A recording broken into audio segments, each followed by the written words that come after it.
Imagine Europe in the early 14th century. A world alive with the clamor of bells and the chatter of markets. Cathedrals soared toward heaven, their stained glass windows casting jeweled light upon the faithful. Trade routes pulsed with activity. Ships laden with spices, silk, and stories from distant lands docking at ports from Constantinople to Venice. To the casual eye, civilization seemed to stand on the threshold of greatness. Yes, war erupted often, and famine haunted the poor. But life endured, villages grew, and cities thrived. Yet hidden within this apparent prosperity, in the grain sacks of merchants, in the fur of stowaway rats, in the unseen bite of a flea, death was coming. Not the quiet death of old age or the honorable death of battle, but something far more.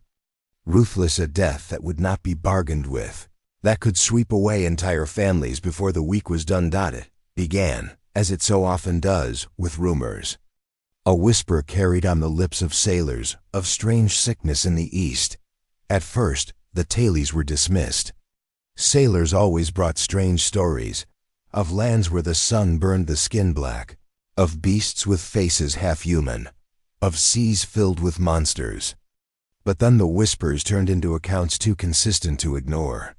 Caravans arriving from the Silk Road spoke of towns left eerily silent, of trade partners who never came to market.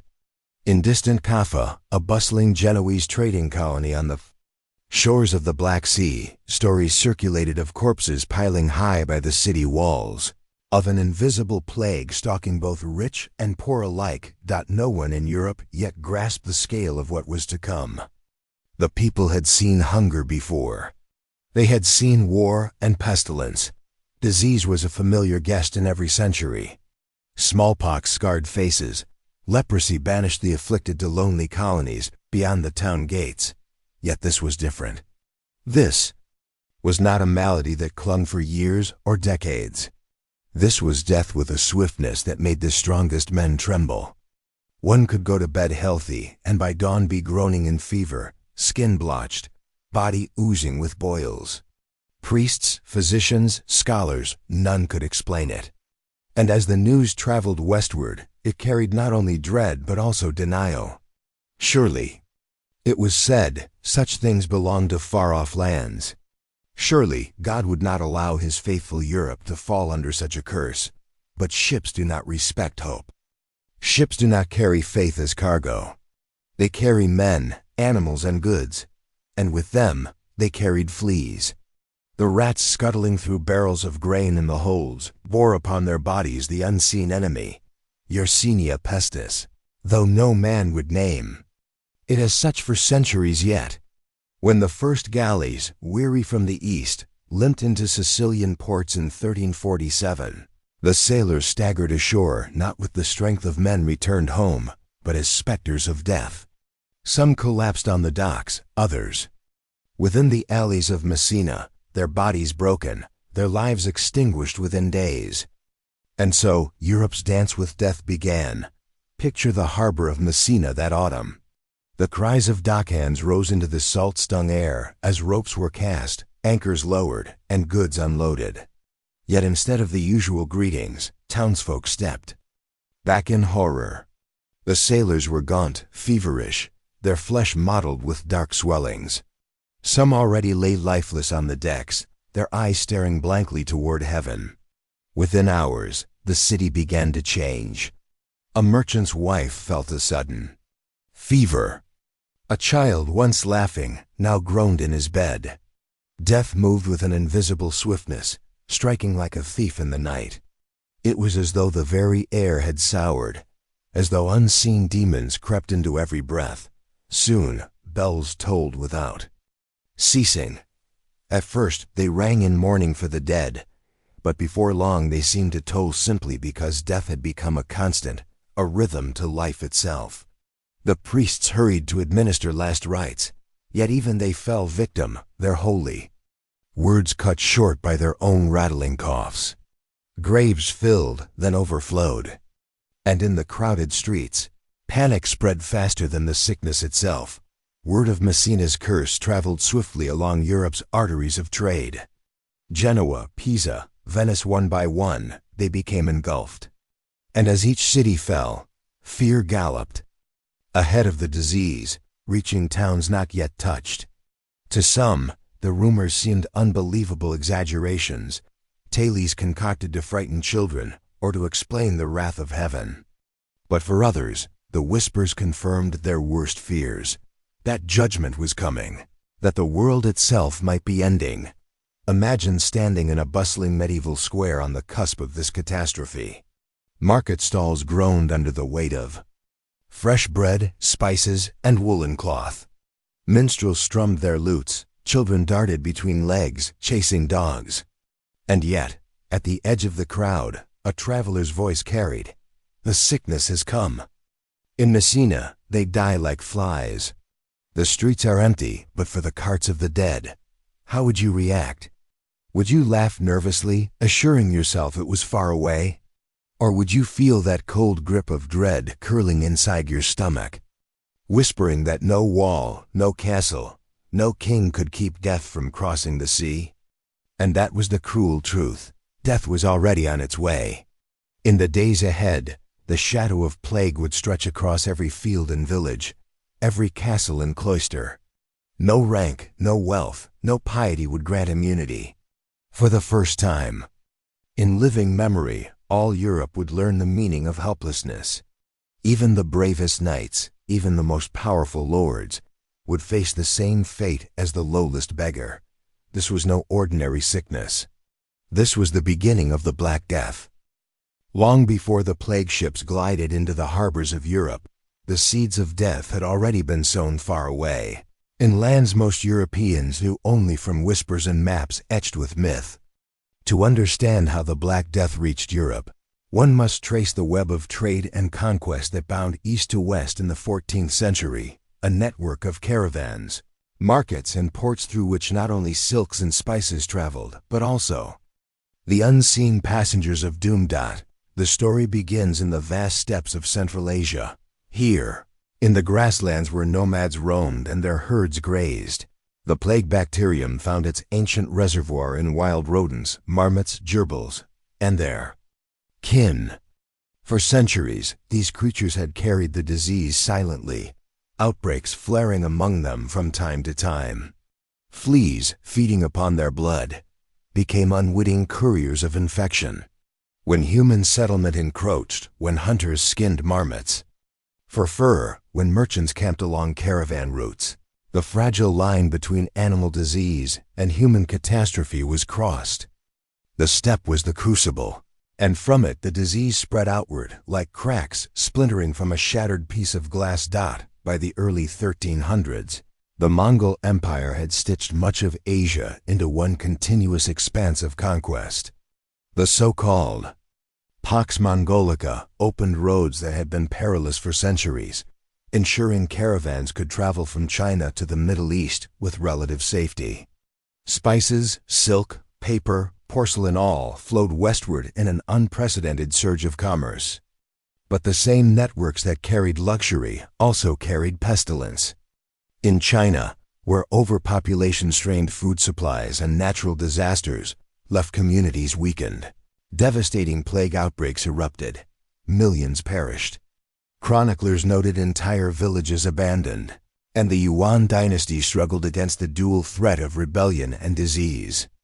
It was from this furnace of suffering that the plague began its relentless march west. The Silk Road was no road at all, but a tangle of routes stretching across mountains, deserts, and steppes. Along its length, bustling caravanserais provided food, shelter, and a place to trade news. Here, weary travelers mingled, swapping goods and germs. A single caravan could carry hundreds of fleas nestled in bales of cloth or hiding in sacks of grain. With every stop, every exchange, the disease gained another foothold. It was not carried by armies of men, but by something far smaller, far stealthier. By the time it reached the Black Sea, it was already unstoppable. One of the earliest recorded incidents of plague in Europe came not through trade, but through war.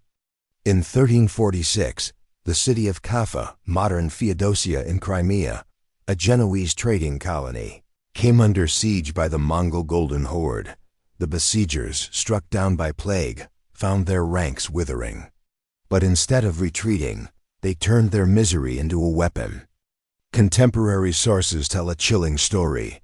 The Mongols hurled the infected corpses of their own dead over the walls of Kaffa with catapults, letting the disease spread within the city.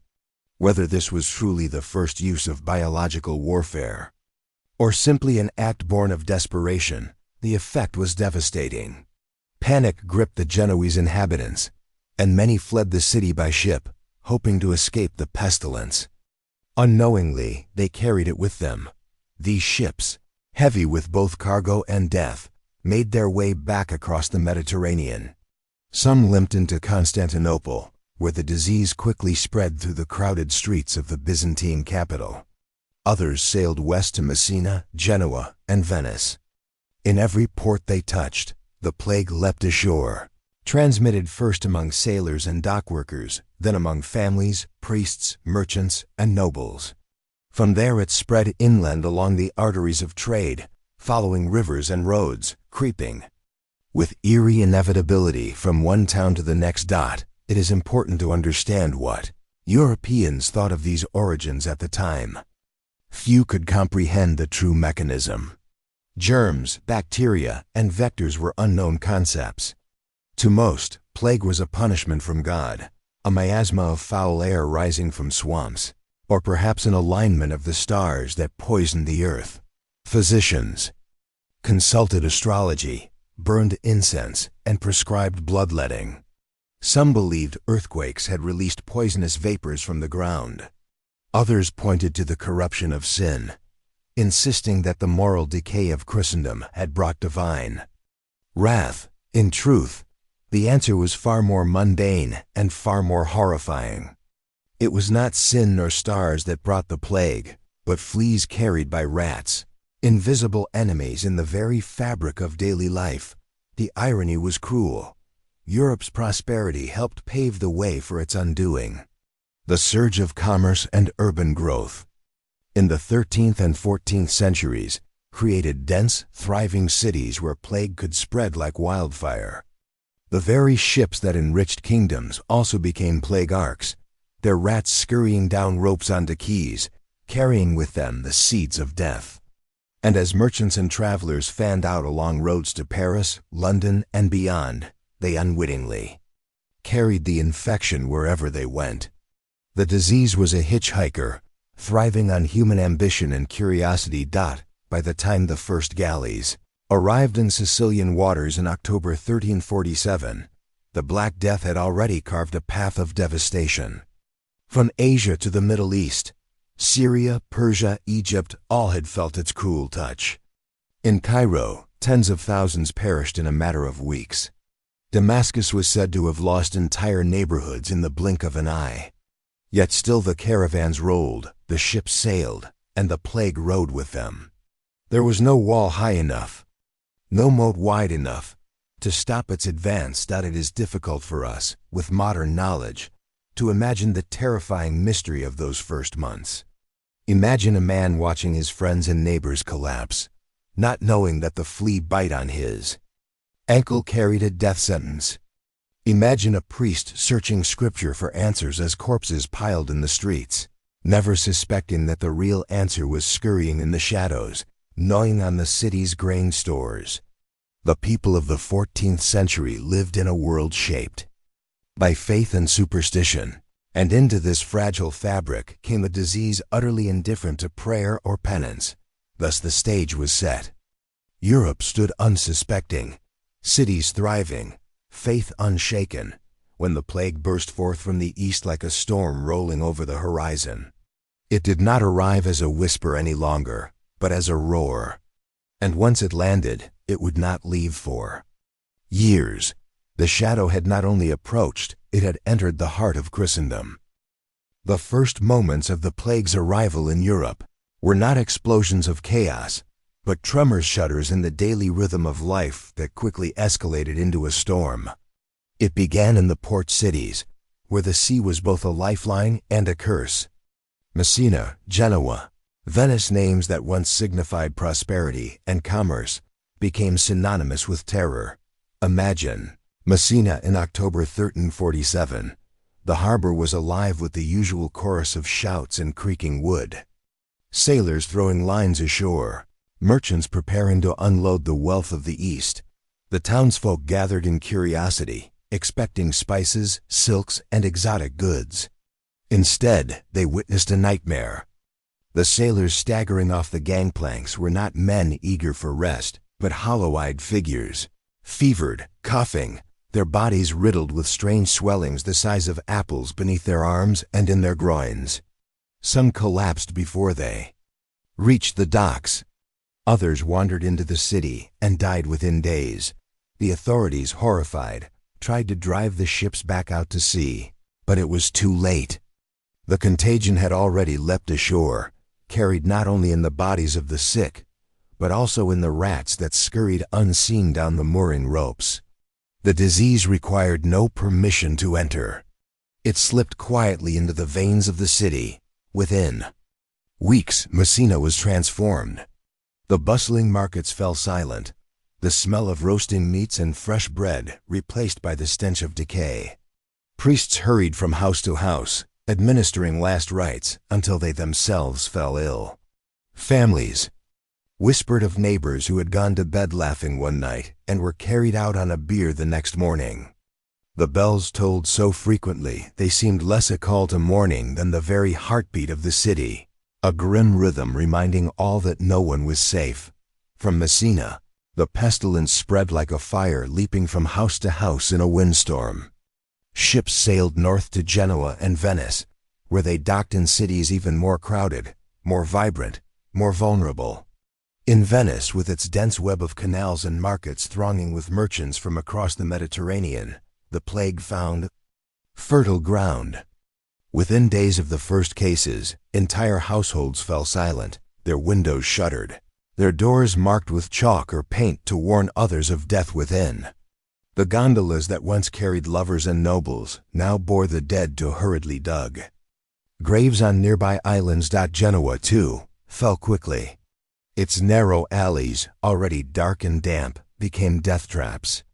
The very closeness that had once been the lifeblood of community turned into a curse. One breath, one touch seemed enough to doom a man.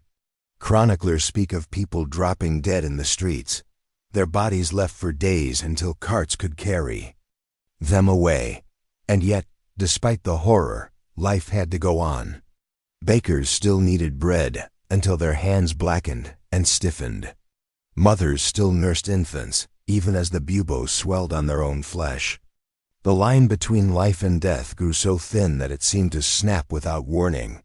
Perhaps the most haunting of all was the speed. A fever in the morning could become death by nightfall. The sickness struck with such suddenness that survivors were left reeling, unable to comprehend what had happened.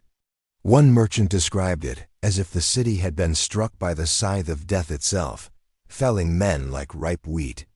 Another chronicler, writing in Florence, later recalled, "In the morning, there were friends at table. By evening, they were gone, and only sorrow sat in their place." The news of these first outbreaks spread just as fast as the disease. Caravans brought word inland, carried by terrified travelers who had seen entire ports undone. To the people of inland towns, these tales seemed unbelievable at first. Stories of men coughing blood and dying in hours, of corpses so numerous that carts could not keep up, surely exaggerations, surely fancies. But as the days passed, reality came knocking. A merchant from Genoa would arrive at a countryside inn, coughing, pale, and feverish.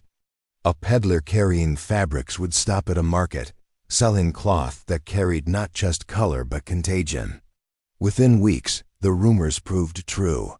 The cities of Europe were especially vulnerable. They were crowded, filthy, and alive with vermin. Human waste ran through the streets. Animals and people lived side by side, fleas leaping freely from rat to man. In such conditions, the plague was like a spark falling into dry tinder. Once lit, It could not be contained. Venice tried. The city council, in desperation, ordered ships to remain offshore for 30 days before unloading, a practice that would eventually evolve into the quarantine, 40 days of isolation. But 30 days was not enough, and the rats did not obey decrees. They spread silently, carrying their fleas from ship to shore, from house to house. The Venetian experiment failed, and death marched on. For the common people, the first signs of the plague felt like a betrayal of ordinary life. One day you might laugh with neighbors in the tavern, bargaining over wine or listening to tales of far-off lands. The next you might return to find the tavern barred shut, the keepers. Family lying dead inside. Children, once playing in the alleys, vanished from sight, their laughter replaced by the silence of shuttered homes. And always, always the bells tolled. The plague's arrival in the first cities was not just a medical catastrophe, it was a psychological one. Trust dissolved. Neighbors began to look upon each other with suspicion, afraid of a cough, afraid of a touch. Even the air itself seemed poisoned, for no one understood how the disease truly spread. To live in those days was to breathe dread, to watch the very fabric of society fray thread by thread. The first signs in the cities were not the end. They were only the beginning. The harbors of Italy had opened the gates, and through them death would pour into the heart of Europe, unstoppable, indifferent, unrelenting. If terror has a face, then in the 14th century it wore the mark of the Black Death. To the people of medieval Europe, sickness was no stranger. They had seen fevers, coughs, skin eruptions, the wasting of the weak. But what the plague brought was something else entirely, so swift, so grotesque, so certain, that even the bravest shuddered. It was not simply death. It was death that announced itself in dreadful spectacle. The disease revealed itself first with fever, sudden and fierce, striking like a lightning bolt. One moment, a man might be at his workbench, hammer in hand, shaping wood or iron. By evening, his brow burned, his pulse raced, and his strength drained as though the life had been sucked from him in a single breath. Soon after came the buboes, those dreaded swellings that gave the plague its most famous name, the bubonic plague. These swellings erupted in the groin, the armpits, and the neck, wherever the lymph nodes lay hidden beneath the skin. They began as tender lumps, but within hours swelled to grotesque sizes, some as large as an apple, some black and oozing. The pain was excruciating, as if fire had been lit beneath the flesh. Chroniclers recorded the cries of the afflicted echoing through city streets, neighbors shuddering behind their doors at the sound of it. The buboes turned from red to purple, then to a sickly black. Death, it seemed, was clawing its way visibly through the skin. And yet, the buboes were only the beginning. As the fever burned higher, the victims grew delirious, their bodies shaking, with chills one moment and drenched in sweat the next. Many vomited blood, their coughs tearing at the throat until crimson spattered their lips. Some collapsed in convulsions, their eyes rolling back. Others slipped into unconsciousness, never to rise again. For many, the end came within 3 days, sometimes less. There were even darker forms. In what we now call pneumonic plague, the infection took hold of the lungs. Here, death came even faster, for the victim coughed not only blood, but death itself.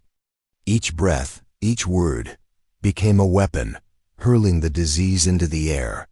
Families who gathered around a loved one in sympathy often found themselves gasping and fevered within days. If bubonic plague killed by stealth, pneumonic plague killed by betrayal. The very breath of the sick became poison. Then there was the septicemic form, rarer but most merciless of all. In this version, the bacteria overwhelmed the bloodstream. Victims bled from the nose, the gums, even beneath the skin. Their flesh turned mottled, blackened, almost as if they had been scorched from within. Death was nearly always certain, and often came within a single day. Survivors of this form were so few that their tales barely entered the chronicles. To the people of the time, such horrors defied explanation. Physicians in long robes and beaked masks stuffed with herbs shuffled from house to house. Their strange appearance meant to shield them from the corrupted air. They burned incense, fumigated rooms with rosemary or juniper, and prescribed bloodletting. Some advised poultices of herbs. Others urged the lancing of buboes. Nothing worked. The buboes festered, the fevers raged, and the death carts filled. Consider the psychological torment of watching these symptoms unfold. Imagine being a mother, seeing a child flush with fever, then noticing the swelling beneath his arm. You would know instantly, with a despair that tore at your soul, that he was lost. Or a husband, watching his wife cough red foam upon her sheets, knowing he could not even kiss her brow without risking his own life.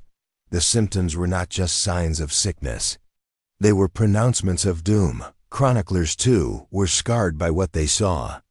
Giovanni Boccaccio, in his Decameron, described the buboes as certain swellings, some of which grew as large as a common apple, others as an egg. Soon after they blackened, and in most cases led to death within 3 days.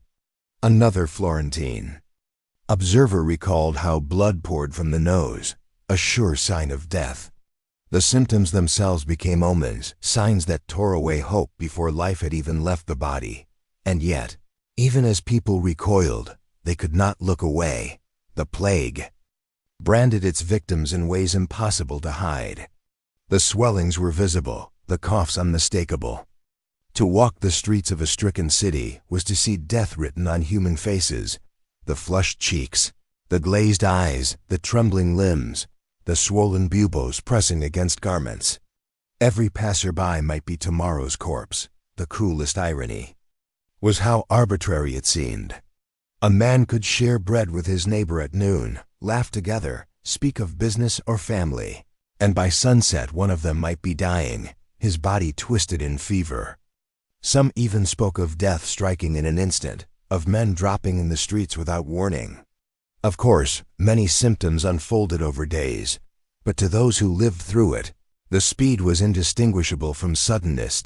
It is said that the plague stripped away dignity.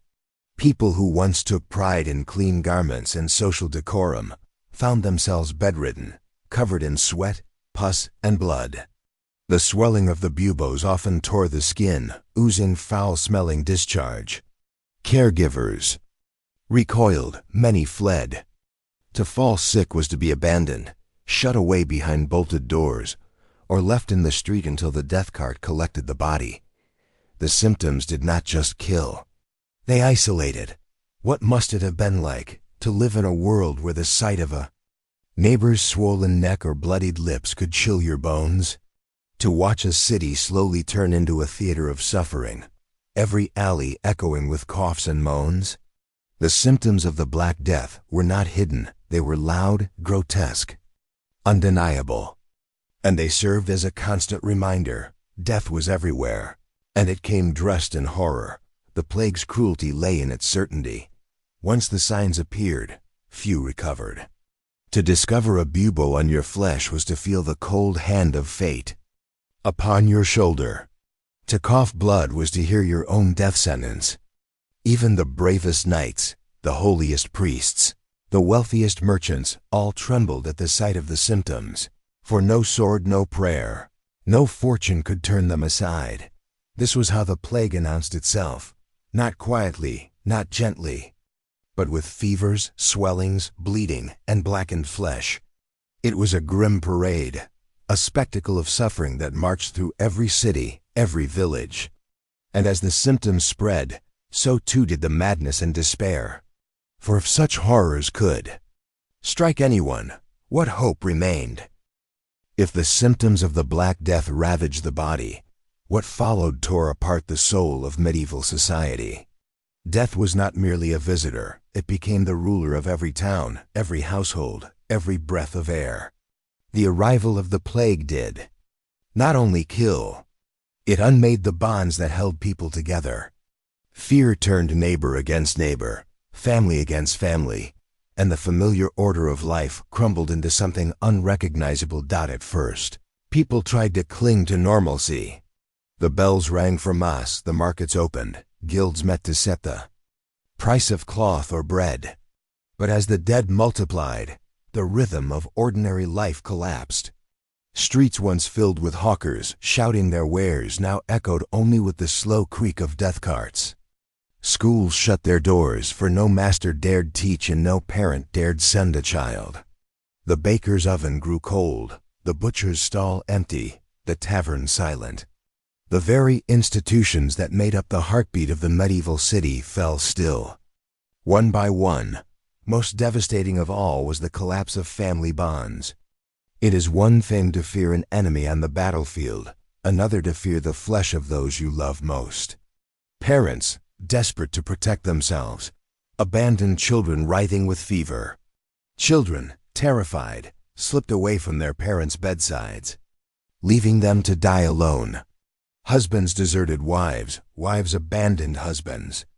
In Florence, Boccaccio wrote with horror, "So many died that all believed it was the end of the world." And brother abandoned brother, uncle abandoned nephew, wife husband, and parents children. None cared for the dead, for all awaited death. Themselves, trust itself disintegrated. To reach out a hand to comfort a friend was to risk death. To share a cup of wine, to touch a shoulder, to breathe the same air, every kindness became a gamble with fate. And so doors were bolted, windows barred.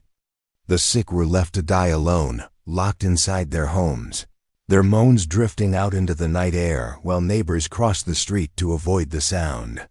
In some cities, entire households were found days later, every member dead, their corpses. Stiff in silence, the streets of Europe became scenes of nightmare. Corpses lay abandoned until carts came to gather them. Sometimes there were too many, and the dead piled in alleys, swelling in the sun, their stench rolling like a fog. Those who drove the carts grew numb to it all. They moved from door to door, calling "Bring out your dead," until the phrase became a dirge, the grim music of a society unraveling. And even these men, hardened by the daily horror, often succumbed themselves, replaced by others equally doomed. The wealthy tried to flee. Nobles and merchants retreated to country villas, hoping distance would grant safety. Some succeeded, some did not. Servants brought the plague with them. Travelers carried it along every road. In the cities, the poor remained, trapped by poverty, condemned to face the plague head-on. The contrast widened the gulf between classes, fueling bitterness and despair. Yet the Black Death did not respect wealth any more than it respected piety.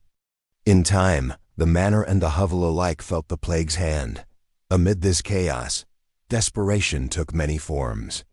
Some turned inward, cloistering themselves with family and friends, living in isolation, avoiding strangers as if each face carried death. Others sought release in wild abandon, feasting, drinking, and sinning with reckless joy, reasoning that if death was certain, why not embrace pleasure before it came?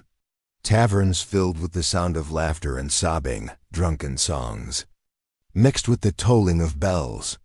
This defiance was not courage, but despair dressed in revelry. The social order itself seemed to fracture. Law courts closed, officials fled. Criminals roamed with impunity, for no watchman dared confront them. Thieves looted homes of the dead, dragging goods into empty streets.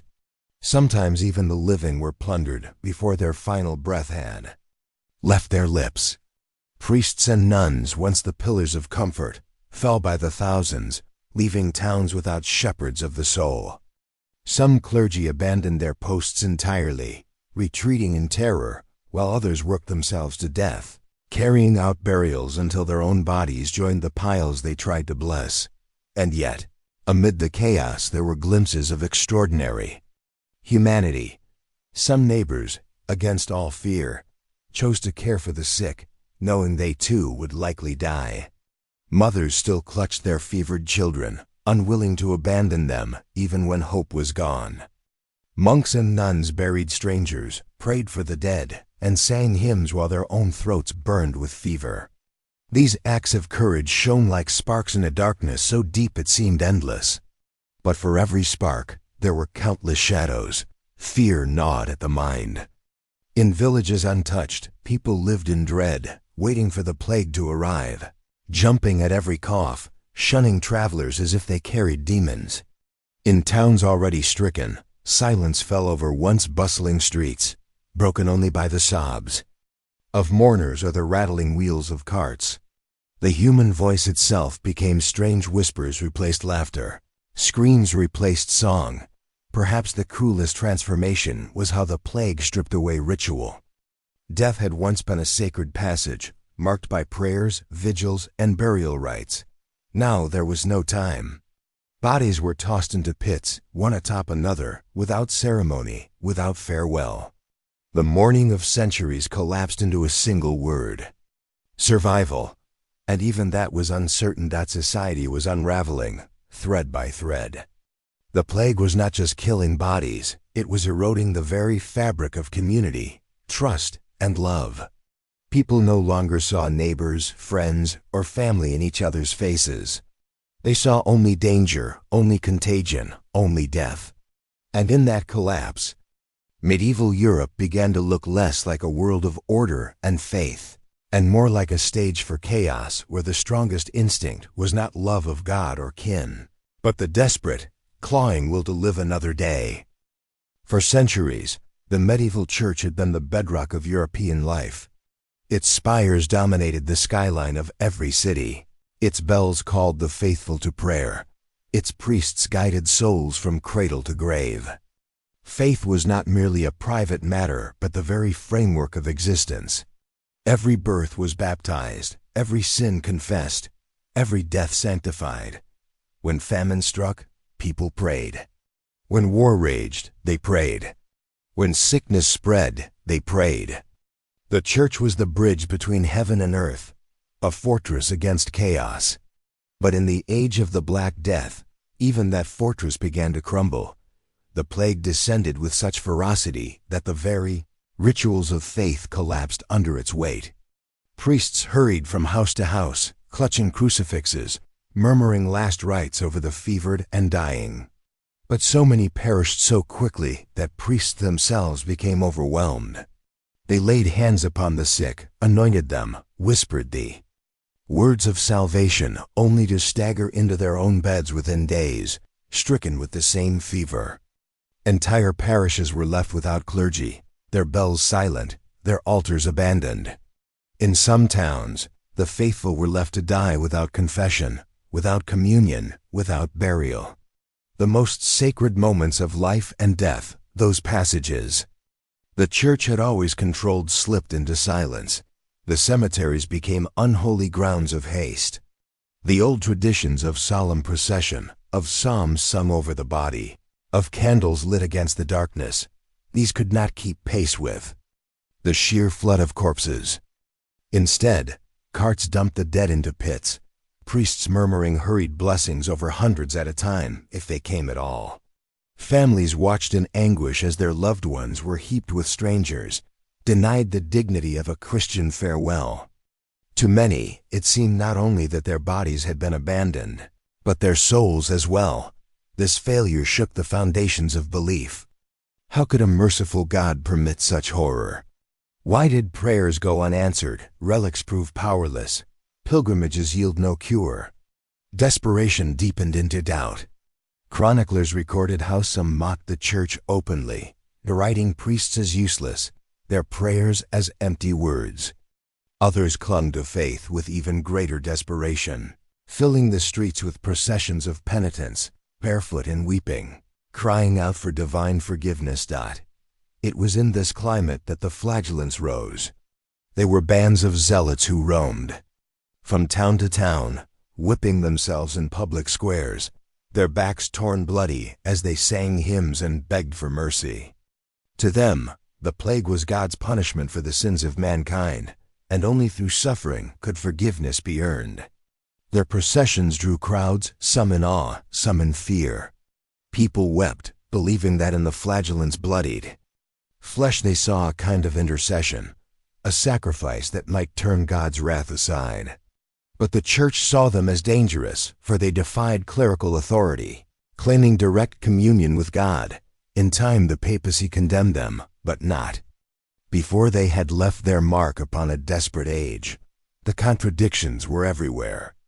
In some places, monasteries became havens of mercy, monks nursing the sick, burying the dead, singing psalms even as their own numbers dwindled. Entire orders were decimated, their libraries and cloisters left hollow. Yet elsewhere, clergy abandoned their posts, fleeing in terror, retreating to country houses while their flocks perished. Tales spread of priests demanding payment before they would administer last rites, of monks hoarding food while peasants starved. Each story, whether true or exaggerated, eroded trust in the Church's sanctity. Faith itself was twisted by fear. Some believed the end of the world had come, that the plague was the opening of the book of Revelation, the horsemen of death riding across Christendom. Preachers thundered that humanity's sins, lust, greed, pride had summoned God's judgment. Others sought salvation in relics, clutching bones of saints, vials of supposed holy blood, scraps of the true cross. Pilgrimages multiplied, though they often spread the disease further. In every chapel, prayers rose like smoke, desperate, trembling, unanswered. And yet, not all faith crumbled. For some, the plague deepened their devotion. They saw the suffering as a test, a purgation of earthly sin. To nurse the sick became an act of holy charity. To bury the dead, an imitation of Christ's mercy. The same horror that drove some to despair drove others to saintly endurance. Later chronicles would celebrate the courage of nuns who remained at their posts when all others fled, dying in service to their vows. Still, the overall effect was undeniable. The Church's authority suffered a wound as deep as any inflicted by the disease. When the plague finally ebbed, people remembered the priests who fled, the prayers that failed, the holy relics that proved powerless. Suspicion crept into the hearts of men. Perhaps the Church did not hold the keys to salvation as firmly as it had claimed. Perhaps the answers lay elsewhere, in new devotions, in personal piety, even in rebellion against clerical power. The seeds of Reformation, centuries later, would sprout from this soil of doubt. For now, though, in the midst of the Black Death, the Church staggered beneath the weight of expectation and failure. The spires still stood, the bells still tolled. But the faithful looked upon them with new eyes that had seen priests fall like common men, eyes that had watched holy relics crumble into dust, eyes that no longer trusted as they once had. In every city, faith was both shield and shattered mirror, reflecting the crisis of a world that no longer seemed to recognize God's mercy. And as trust in the Church faltered, fear sought new targets. The desperate sought scapegoats, someone to blame, someone to punish for the wrath that no prayer could turn aside. When prayers failed and priests fell silent, when death spread like wildfire and no remedy seemed to slow it, people turned to the oldest of human instincts, to seek someone to blame. Fear, when left without explanation, becomes rage. And rage, in the days of the Black Death, found scapegoats.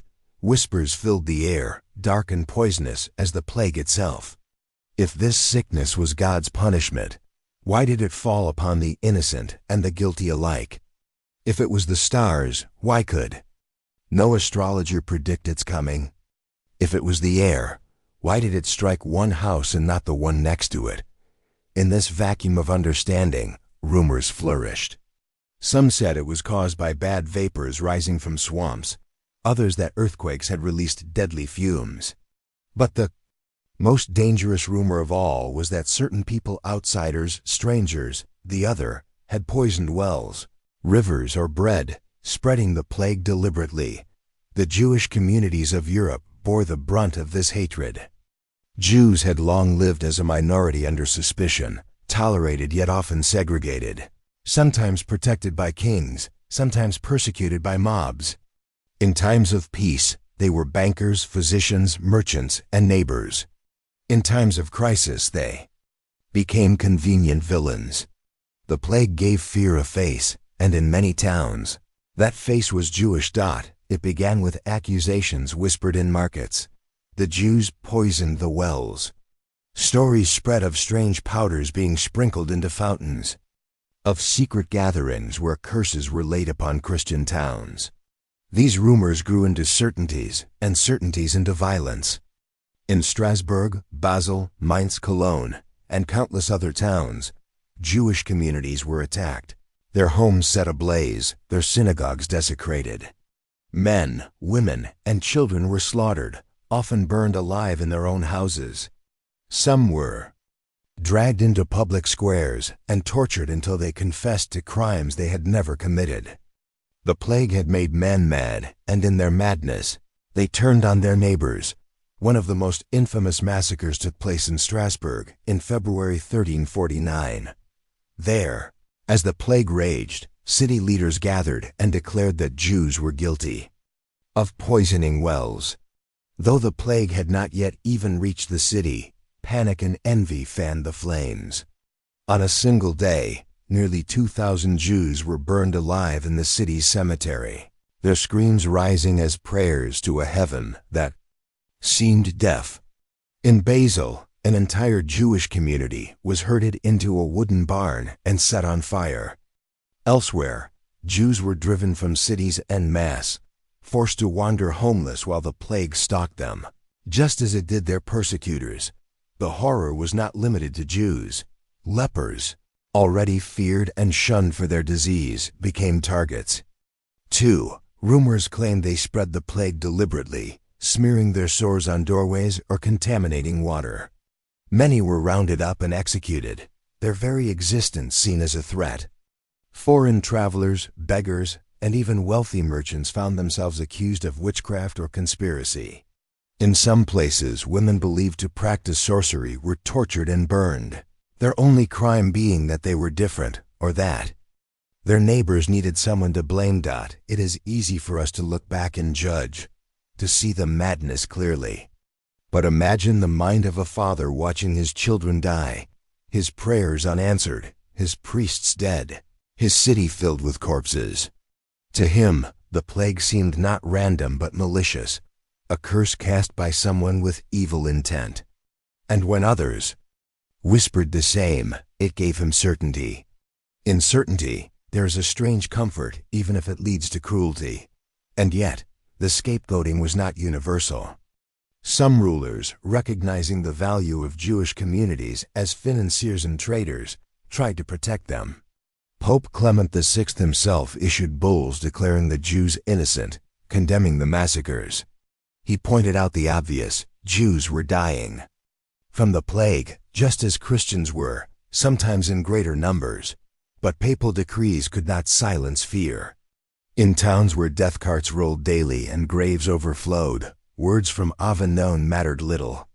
The mob listened not to reason, but to its own despair. The violence left scars deeper than the plague itself. Centuries-old communities were erased in a matter of weeks, their homes looted, their families slain. Survivors fled eastward, seeking refuge in Poland and Lithuania, where kings offered them protection in exchange for service and trade. Thus, the great shift of Jewish life toward Eastern Europe began, a migration born in fire and blood. The Black Death was not only a biological catastrophe, but a moral one. It revealed the best and worst of humanity: courage and cowardice, mercy and cruelty. In the same streets where nuns carried the dying in their arms, mobs dragged innocent families to their deaths. Fear that should have united communities against a common enemy instead fractured them. Instead of facing death together, men created more death by their own hands. Violence became another symptom of the plague, spreading wherever the disease went. Just as fever and buboes marked the body, suspicion and rage marked the soul of society. And long after the pestilence receded, those wounds of hatred would remain, festering, shaping the history of Europe for centuries to come. Amid the horror, amid the death carts and the bells, amid the silence of shuttered homes and the screams of burning scapegoats, there remained one unquenchable instinct, the will to survive. Humanity, cornered by a foe it could not see nor comprehend, grasped desperately at anything that might offer safety. Some measures were ingenious, some foolish, many futile, but all were born of the desperate hunger to live one day longer. The wealthy were the first to act, for they had the means to do so. Nobles and merchants gathered their families, packed their servants and possessions, and fled the cities for country estates. They believed that distance from the crowded streets, with their foul air and overflowing corpses, might spare them. Villas outside Florence, castles in the hills of Lombardy, monasteries in the forests, all became refuges for those who could escape. Yet death traveled faster than they imagined. Servants who carried their luggage often carried fleas as well.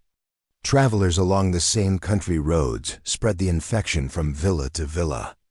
The illusion of safety shattered when families that had fled in haste found death waiting in their new refuge. But for every noble who could run, there were hundreds of peasants who could not. Bound by poverty, tied to their fields, or simply lacking the means to travel, they remained in the villages and towns, forced to face the pestilence head-on. For them, survival meant improvisation. Doors were sealed, windows shuttered, families barricaded themselves inside. Some refused to speak to outsiders, conducting trades by leaving food or coins in the street, touching nothing with bare hands. Fear wrapped itself around every act, transforming daily life into ritual. The authorities, struggling to maintain order, began to impose rules of survival. In Venice, city officials instituted what would become the first true quarantine. Ships arriving in the lagoon were ordered to remain offshore for 30 days before passengers could disembark, a period later extended to 40 giorni, from which the word quarantine comes.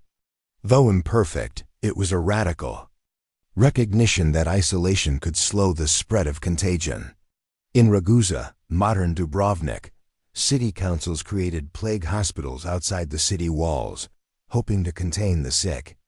These were crude measures, often terrifying for those forced into them, but they were early steps toward a science not yet born.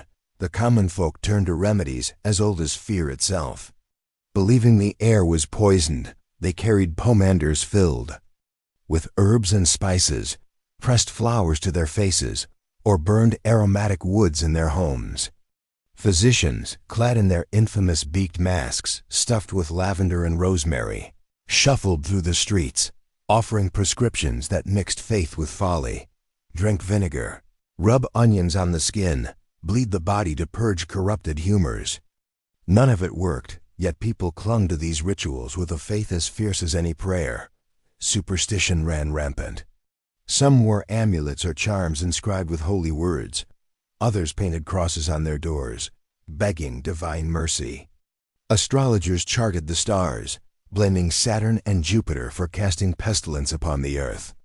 Housewives brewed potions from sage and garlic. Blacksmiths hammered iron rings said to ward off illness. Even laughter was thought to be medicine. And some households entertained themselves with music and stories to ward off despair. It was during this time that Boccaccio imagined a group of nobles and ladies fleeing plague-ridden Florence to tell tales in the countryside. His Decameron, a literary attempt at survival through words. Communities also devised collective defenses. In some towns, guards patrolled the gates, forbidding entry to strangers, fearful that outsiders might bring the sickness. Markets were moved outdoors, with buyers and sellers standing at a distance. In Milan, radical measures were taken. When plague struck a household, the authorities bricked up the doors and windows, sealing the family inside healthy and sick alike. Cruel though it was, Milan suffered fewer losses than other cities, though. The human cost within those bricked homes remains unimaginable. For others, survival meant turning inward spiritually.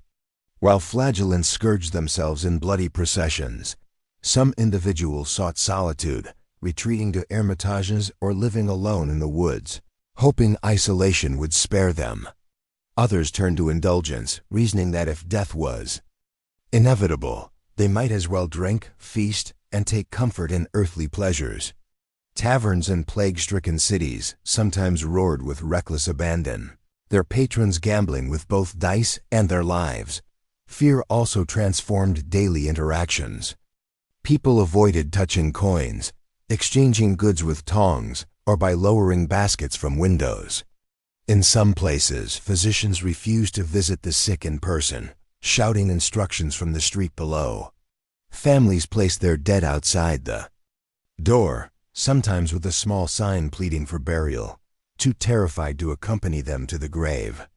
Every gesture of survival carried with it a reminder of isolation, of the invisible wall that now divided human beings from one another. And yet, for all these attempts, survival was often a matter of chance. Some who hid away still died. Others, who walked openly among the sick, somehow lived. Entire households perished, while a single child survived alone. No pattern seemed clear, no effort certain. To live through the plague was to exist in a haze of fear, where every cough, every shiver, might herald the end. Survival was never guaranteed. It was a gift as capricious as the plague itself. But if the Black Death could not be stopped, these frantic attempts at survival reveal something vital about humanity. Even in the face of despair, people searched for answers, clung to rituals, devised rules, prayed, fled, experimented. They refused to surrender quietly. Survival was not simply about prolonging life. It was about defying the terror, about asserting that even in the shadow of death, the instinct to live would not be extinguished. Yet survival was not only about protecting oneself. Soon, whole cities learned that surviving the plague required endurance not just of the body, but of the soul. For when authorities sealed the gates, when families locked themselves in, when towns declared quarantine, another reality began: the eerie, suffocating life inside confinement. If fleeing was not an option, and if prayers and potions could not halt the pestilence, then what remained was confinement. Quarantine, though the word was still young, became a reality for countless souls across Europe. To live inside a quarantined home or a walled city was to experience a new form of existence, one where silence, fear, and suffocating stillness pressed upon the mind as heavily as the sickness pressed upon the body. Picture the streets of a once bustling city, Venice, Florence, or Paris, where once merchants jostled and beggars cried out for alms. Now the gates were barred, the markets closed, the canals or bridges watched by guards with halberds in hand. No traveler entered, no cart left. Time itself seemed to halt, the city transformed into a vast prison. Within its walls, families huddled in their homes waiting for the plague to pass, waiting for the knock that would signal death had arrived, waiting for the toll of bells that counted the fallen. Inside a quarantined house, life shrank to its smallest circle. Families boarded up their doors and sealed their windows, clinging to the hope that a barrier of wood and mortar could keep the sickness at bay. Meals were simple, taken in silence. Children, forbidden to play outside, whispered their games in corners. Conversation revolved endlessly around rumors: who had died, who was sick, whether the pestilence had reached the next street, the next parish. Every cough, every shiver was met with terror. A father sneezed, and the mother went pale. A child grew warm to the touch, and despair gripped the household. In some cases, the authorities enforced these confinements with iron cruelty. In Milan, if plague struck a house, the entire family was sealed inside, healthy and sick alike, bricks laid across their doorways. Neighbors heard their cries for days, until silence replaced them. This measure saved the city from the same devastation suffered by Florence and Venice, but at a cost so grim that later generations spoke of it in whispers. To live inside such a prison was to endure not only fear of death, but certainty of abandonment. For those in cities under quarantine, The loneliness was nearly as unbearable as the sickness itself. The rhythms of communal life, church, markets, taverns, festivals were severed. Human beings, social by nature, were forced into isolation. Chroniclers record how the silence of towns became eerie, broken only by the roll of plague carts or the tolling of bells. At night, dogs howled in the streets, feasting on bodies no one dared to touch. In the mornings, smoke rose from hastily built pyres where corpses were burned outside the gates. Life had retreated behind shutters, and the world outside had become alien. And yet, within this suffocating confinement, strange new rituals arose. Families devised ways to protect themselves from the unseen enemy. They fumigated their homes with herbs, hung bunches of garlic from doorways, or burned vinegar-soaked cloth to purify the air. Some prayed aloud in the evenings, voices trembling as they sang hymns in unison, trying to drown out the silence beyond their walls. Others passed the time with stories, songs, or prayer, clinging to whatever scraps of normalcy they could summon. The smallest routines, a loaf of bread baked, a candle lit, became anchors in the storm. Quarantine bred suspicion as well as fear. Guards watched the gates for smugglers or travelers who might slip inside. Rumors flew of households that concealed their sick, unwilling to be locked away or condemned to the death pits. Neighbors eyed one another warily through cracks in shutters. Even family ties frayed. A brother suspected his sister of hiding a cough. A wife feared her husband's late night fever. To survive quarantine was to live not only with the threat of plague, but with the gnawing distrust that corroded even the closest bonds. And what of the poor? For them, quarantine was a sentence of starvation. With markets closed and work vanished, many had no means to buy food. Relief came sporadically. Sometimes officials distributed bread or grain, sometimes monasteries opened their stores. But often, the poor were left to fend for themselves, their hunger as merciless as the plague itself. Chronicles speak of families who, locked inside their homes, perished not of sickness but of emptiness in their bellies. Their corpses discovered days later, gaunt and wasted. Yet even in this misery, there were glimpses of defiance. In Florence, bands of young nobles and ladies retreated together into country villas, determined to escape not only the plague but also despair. There they passed their days in music, dancing, and storytelling, an echo of life preserved behind closed doors. Boccaccio immortalized this in his Decameron.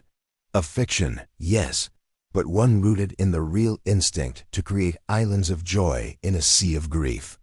Survival, in quarantine, was as much about protecting the spirit as the body. Still, for most, life inside quarantine was not a tale of beauty, but of endurance. To wake each day wondering if the sickness lurked on the very air, to endure the endless tolling of bells, to measure time not in seasons, but in deaths, it weighed upon the soul like lead. Even those who emerged from their confinement carried scars of isolation, of the silence, of the endless waiting. They had looked upon their city through barred gates and wondered if life would ever return. Quarantine saved some lives. It slowed the tide in certain places, bought time in others. But it was no cure, no true protection. The plague crept through. Cracks wrote on fleas, hid in cloth and grain. It slipped past guards, past walls, past prayers. And when it surged again, the quarantine cities discovered that though they had shut the gates to the world, they could not shut out death itself. There are numbers that wound the mind, figures so vast they slip beyond comprehension. The Black Death carved such numbers into the history of Europe. To say that 1 in 3, perhaps even 1 in 2, of all souls perished is to recite a statistic. But to live amid that tide of death was to see cities turned into cemeteries, villages into ghost towns, and the very earth reshaped by the weight of graves. Chroniclers struggled to put the enormity into words. In Florence, Giovanni Villani, himself a victim of the plague, wrote that so many died so quickly that no one could be found to bury the dead for money or friendship. In Paris, it was said that over 1,000 corpses were buried each day. London saw such a flood of death that entire new cemeteries had to be consecrated in haste. Among them the ground that centuries later would yield mass graves filled with bones stacked like firewood. In Avignon, seat of the papacy, so many perished that the Rhine River itself became a grave. Barges ferrying corpses to be tipped into the water. The sound of death became constant. Bells tolled without pause, their notes rolling like thunder. Across the rooftops. At first, they tolled for individuals, your neighbor, your cousin, your priest. Soon, they tolled simply to mark the passing of each hour, for death had become so common it was no longer possible to distinguish one loss from another. Death carts creaked through the streets, their drivers calling, "Bring out your dead," until the phrase became the dirge of an entire continent. Children grew up with the sound as the backdrop of their days, a music of mortality etched into their earliest memories. The graveyards could not keep pace. Churchyards overflowed, bodies spilling beyond their walls.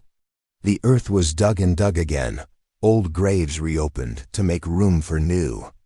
In some places, pits were filled with hundreds at a time, the corpses piled layer upon layer, a priest standing above to murmur a single hurried blessing over them all. In others, there was not even time for words. The dead were thrown into trenches, covered with lime, and forgotten. The dignity of burial, once the cornerstone of Christian life and death, dissolved beneath the sheer scale of mortality. Villages fared no better.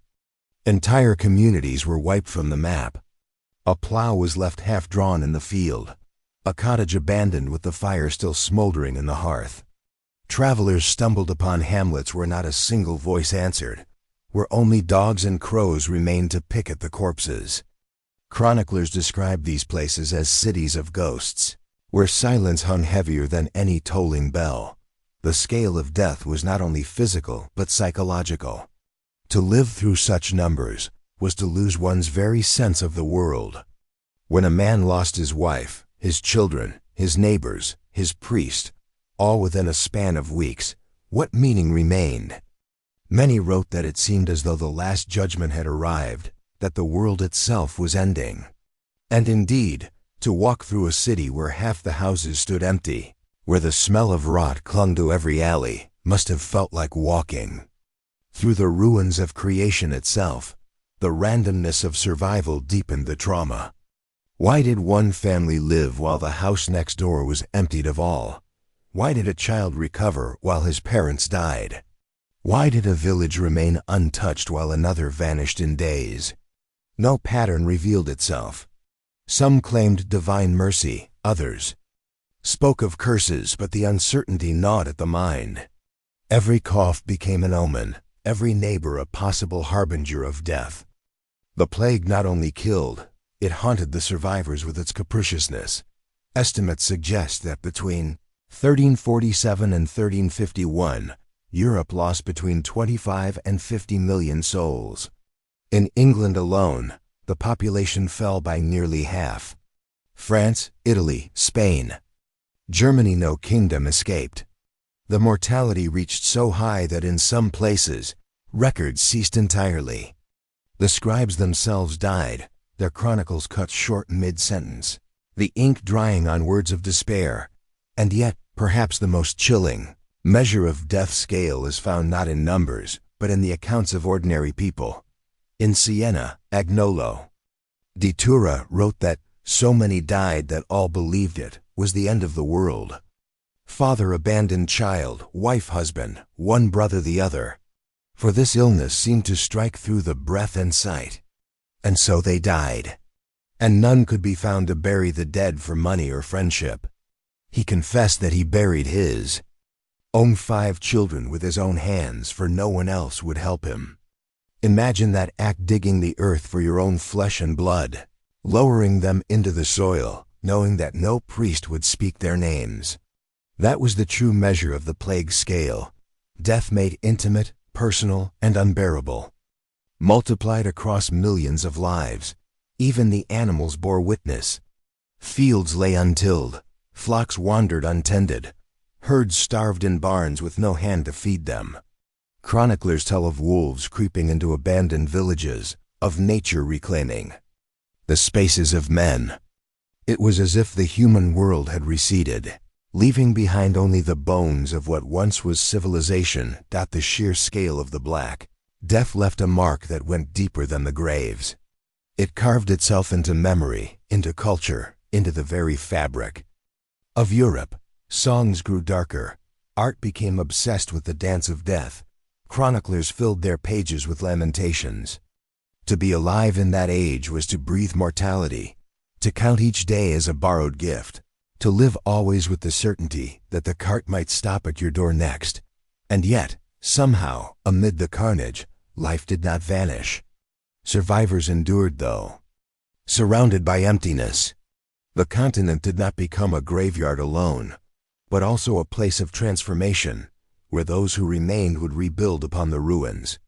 But before that rebirth, there was the reckoning, the aftermath, when Europe stood, blinking in the dim light of survival, forever altered by the loss it had endured. When the pestilence finally loosened its grip, when the bells tolled less frequently, when the carts rolled away half empty instead of overflowing, Europe found itself standing amid the ruins, not only of bodies, but of its very way of life. The plague had not only killed, it had reshaped. In death's wake came transformation, a rebirth born from horror, as though the continent had been burned to ash, and from that ash, new forms began to rise. The most immediate aftermath was absence. Everywhere there was emptiness. Streets once choked with noise now echoed with silence. Entire neighborhoods stood vacant, their doors swinging open to the wind. Fields went untilled for want of farmers. Mills stood idle without hands to turn the wheels. Vineyards withered with grapes unharvested. Labor itself had become scarce, and in that scarcity, the world of peasants and workers began to change. For centuries, the peasants had borne the crushing weight of feudal obligation. They worked the land for lords, paid rents, and surrendered the fruits of their labor in exchange for protection. But now, with fields lying fallow and lords desperate for hands to till the earth, the balance shifted. Survivors found themselves in demand.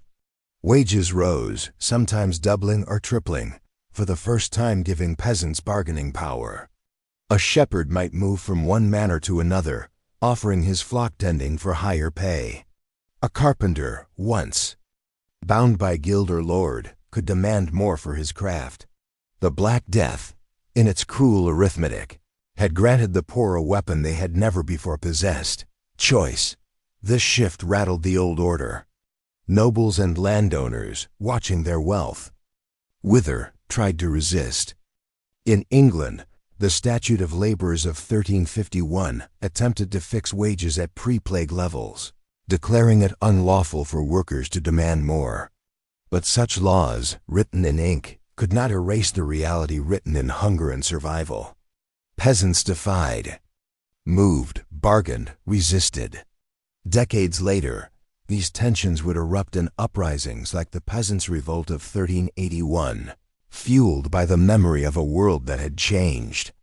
The plague had shattered not only lives but feudal chains. The church, too, was transformed. Its authority, so shaken during the plague, did not vanish, but it limped. People remembered the priests who fled, the prayers unanswered, the relics that failed to heal. Faith endured, but confidence faltered. Some turned inward, seeking personal devotion and direct communion with God. Mystical movements spread, emphasizing inner piety over clerical ritual. Others clung more fiercely to ritual, but suspicion lingered. Seeds of doubt had been sown, and centuries later they would flower into the great upheavals of the Reformation. Art and culture bore the imprint of death. Before the plague, churches had celebrated the glory of heaven with bright frescoes and gilded saints. Afterward, a darker vision took hold. The danse macabre, the dance of death, appeared in paintings and carvings, skeletons leading kings, peasants, and popes alike in a grim procession. Literature turned toward themes of decay, brevity, and judgment. The plague etched mortality into the imagination, a constant reminder that all men, great and small, would meet the same fate. Yet alongside despair grew resilience. Survivors rebuilt. Cities scarred by death slowly filled again with life. Markets reopened, schools welcomed children. Churches rang bells not only for funerals but for weddings and baptisms once more. In the countryside, fallow fields returned to green. Families, though diminished, clung to hope, planting new crops, raising new children, reweaving the threads of life torn apart. Out of the shadow, light cautiously returned. Economically, strange opportunities arose. With so much land abandoned, peasants could claim plots once unthinkable. Forests were cleared, swamps drained, new villages founded. In towns, guilds adapted, welcoming newcomers into crafts once closed. Wealth shifted, redistributed by the hand of death. Some survivors found themselves heirs to fortunes, entire family lines extinguished and estates left to distant cousins or even servants. Social mobility, once rigidly bound, loosened in the cracks of plague's destruction. But the greatest transformation was not material, it was psychological. The plague had taught an unforgettable lesson, the fragility of life. To live through the Black Death was to carry forever the knowledge that death could come at any moment, unstoppable, unexplainable. This awareness infused culture with urgency. Some sought holiness, others indulgence, but all were marked by the memory of sudden loss. The very rhythm of time seemed altered. The world felt less eternal, less stable, more vulnerable. And yet, perhaps paradoxically, this fragility gave rise to innovation. Medicine, though still primitive, began to reconsider old theories. Quarantine had shown that isolation slowed contagion. Observation had revealed patterns that could not be explained by astrology alone. The plague did not birth modern science, but it cracked open the door. Scholars, shaken by failure, began slowly to question, to test, to look more closely at the body and the natural world. In centuries to come, that seed of questioning would blossom into new sciences, new philosophies. Still, the memory of transformation was double-edged. Survivors lived with opportunity, but also with scars. Every empty house was a reminder of loss, every overgrown churchyard a monument to mortality. Songs of joy were tinged with sorrow, festivals with remembrance. To rebuild was to carry ghosts alongside the living. The transformation was not a clean rebirth, but a reshaping. A Europe remade with cracks still visible in its foundation. The Black Death did not end Europe, it remade it. It tore apart the old order and forced new paths. It toppled certainties and sowed doubt. It carved mortality into the culture and resilience into the survivors. From its devastation came change, in labor, in faith, in art, in thought. The world that emerged was scarred but new, and nothing would ever be quite the same. When the last waves of the Black Death finally ebbed, when the bells no longer tolled endlessly, when the carts no longer creaked through the streets with their grim cargo, Europe stood transformed. Yet what lingered most deeply were not just the scars on the land or the gaps in the population, but the lessons, the painful truths carved into the collective soul of an entire civilization. The first lesson was the most brutal, the fragility of human life. For generations, people had believed in a world of order, ordained by God and stabilized by tradition. Kings ruled, peasants toiled, priests prayed, and the cycle of seasons seemed eternal. But the plague shattered that illusion. Death had struck. Kings and beggars alike, priests and sinners, mothers and children, without regard for status or piety. It revealed that no human power, no wealth, no rank could shield against fate. To live in its aftermath was to live with the knowledge that life was precarious, a candle flickering in the draft of an uncaring wind. The second lesson was one of resilience. Though half of Europe may have perished, the other half endured. Out of the pits and ruins came rebuilding. New villages, new families, new ways of living. Survivors proved that humanity bends but does not always break. Even in the darkest nights, men and women planted crops, raised children, sang songs, and carved meaning from suffering. The plague taught Europe that despair could be endured, and that survival itself was an act of defiance. The third lesson was about change. The Black Death forced society to adapt in ways it never would have otherwise. Quarantine, crude though it was, marked the beginning of public health. Labor shortages toppled feudal chains, giving peasants leverage to demand better lives. Doubt in the church planted seeds of reform, while the obsession with death reshaped art and literature. In every sphere, economic, spiritual, cultural, the plague was a hammer, breaking old forms and forging new ones. Yet perhaps the most haunting lesson was about fear itself. The plague showed how quickly trust could collapse, how rapidly communities could turn on one another. In their desperation, people scapegoated neighbors, burned Jews, executed lepers, condemned strangers.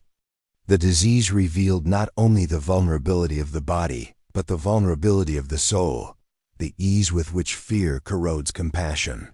It was a warning that humanity carries within it both mercy and cruelty, and that in crisis either can prevail. From the ashes of the 14th century, echoes carry forward to us today. We may no longer live in medieval towns with rats in our cellars or priests at every bedside, but the lessons remain. The plague whispers that humanity is never invincible, that nature can humble us in an instant. It warns that fear can divide us, that scapegoats can be made of the innocent. But it also reminds us that resilience lies in our blood, that even in devastation, we adapt, rebuild, and find meaning.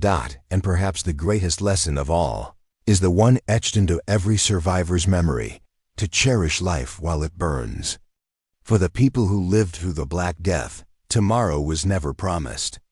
Each breath, each embrace, each meal shared was a triumph over the silence that had claimed so many.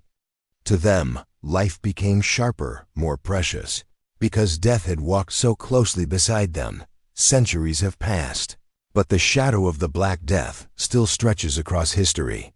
It reshaped Europe, altered faith, fueled revolutions in society and thought.